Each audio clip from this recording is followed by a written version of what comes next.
英女王伊麗莎白二世在位60幾年，即位當日亦都係佢爸爸前英皇喬治六世駕崩嘅日子。但可能連喬治六世都冇諗過自己會成為一國之君。佢一出世嗰陣已經可以話同皇位冇乜緣，因為佢係家族入面嘅第二仔。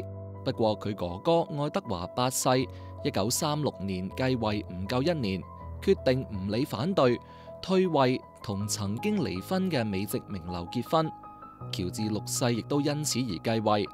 在位期間，佢經歷第2次世界大戰，為咗鼓舞英國民眾士氣，努力克服口吃毛病。呢件事蹟近年亦都獲拍成電影。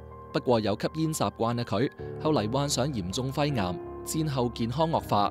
1952年嘅今日喺睡夢中逝世。環球新聞檔案汽油專享獨立門牌號碼之9套山峰特約。